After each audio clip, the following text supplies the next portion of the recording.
Hey guys, I want to catch up some things I want to check out on my car. The last video I talked about the wire tuck and that I did tucking the headlight harness. Well, I haven't finished that because you know the, it's getting dark so early and stuff. The weather's been kind of bad, so I haven't really progressed on that. But I'm glad because I'm not really happy with it. I don't like a few things about it. So there's some things I want to do different. I wanted to work on it today, but the weather's pretty dreary. It's supposed to rain today, but it hasn't rained. But I didn't want to get started and have connectors unplugged and start raining and stuff, so I didn't. But let me show you what I want to look at, or let me show you what I want to redo differently. Okay, like in the corners here, like right here, we have these wires that you can see, and you can see the same thing in the other corner. I have the wires that you can see. Well, I don't like that. I want these areas to have no wires in it. I just think I like the way it looks a lot. I've seen some pictures of some cars that have done it like that, so I've been doing some research. And from what I understand, or some things I look at, I can take this whole engine harness and stuff, and I can pull it back in here, and then it's going to be inside the car. Then I can go under the dash, and I can route the stuff that's right here. I can route it. I can go through this grommet, the side of this grommet, come here, and I can go along like similar to how I have it routed now, and make it look neat. Which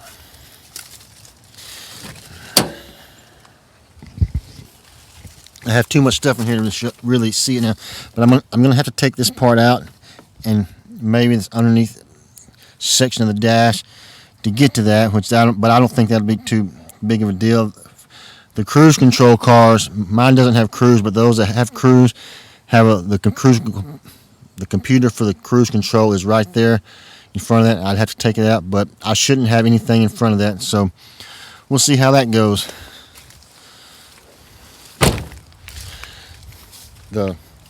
These wires go to the windshield wiper motor. They go in here. I'm not sure what I'm going to do with that. I'm going to take the cowling off and see what I can do to make them look nice. This is the connector for the engine harness. I will probably depin that and put it through this grommet. I know on my other car I have the cable for the wideband going through here, but I don't see any reason why both cables shouldn't fit through here, and we'll see how that works.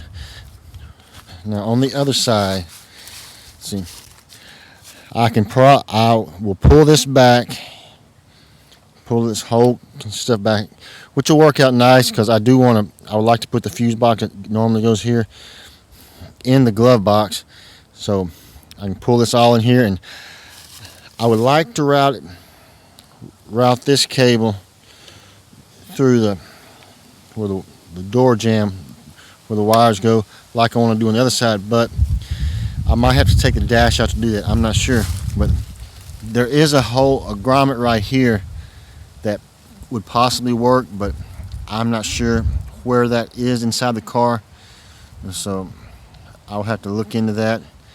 I'm not 100% sure, but the other side won't be that big of a deal as far as getting the wires through. But this side, you got the blower motor and all this other stuff here, and I think it might be really difficult to do what I want to do with the dash in the car. Now, one thing I'm strongly considering is taking the dash from my EM1 and putting it in here, which takes some modification. I'm kind of reluctant to do that because this dash is, as you can see, it is in fantastic shape. But those climate controls right there, I don't like them. So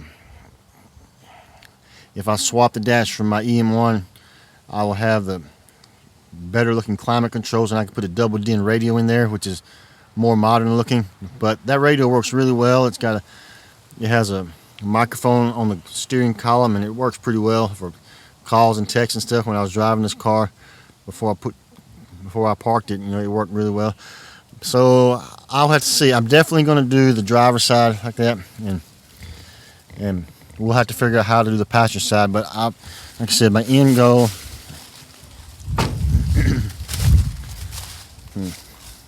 My end goal is no wires here. When it's all said and done, I'm gonna have a catch can right here. I have a battery tray catch can. It's gonna go right here, and hopefully this is not in the way of the catch can. I was thinking about that earlier, and we'll see how it goes when I get my catch can mounted. And if it's in the way, we'll have to regroup. But I just think it'll look a lot cleaner without without wires in corners. I mean, for the most part, it would look good if you're standing in front of the car. Like if I'm standing here looking at the engine, especially with, you got the master cylinder and the clutch slave cylinder in the corner, and then my catch can over there. You won't see it much, but when you come around the sides, you'll be able to see it. And I just don't care for that. I mean, a little preference of mine. So that's what I'm gonna do. I don't know what the weather will be like tomorrow. Sunday. This is Saturday. I'm filming this. Sundays are always a busy day for me with church and stuff. So we'll see. And if I do it tomorrow, I might try to film a little bit of the stuff. I want to get to where I film actually doing stuff, but I'm doing this with my phone, so it's kind of awkward doing that. But we'll see, and I'll keep you guys updated.